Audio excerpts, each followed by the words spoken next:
Hi there. In this video, I'm going to show you how to fix iMessage signed out error. A lot of iPhone users do face this issue, so I'm going to show you a few methods that you can try to fix it. So the first thing that you can do is go to your iPhone settings and then go find messages. Once you do, you just need to click on it. Once you do, you will find an iMessage option. So you just need to turn that off and turn it on again. If you find it turned off, the only thing you need to do is to turn it on, and it most likely is gonna work.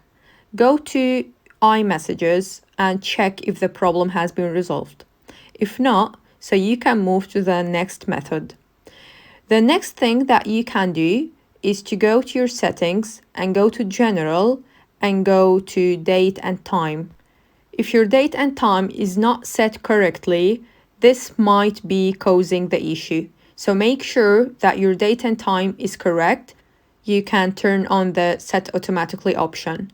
If the problem is still continuing, you can go to Settings, General, and then Software Update, and make sure that your iPhone is up to date. If there is an update that you have not installed, you most likely are gonna face some issues with your iPhone. If you do all the methods that I have explained and you're still having issues, I advise you to check your internet connection, your Wi-Fi or your data if you're using that. I hope one of the methods that I have showed you would resolve your issue.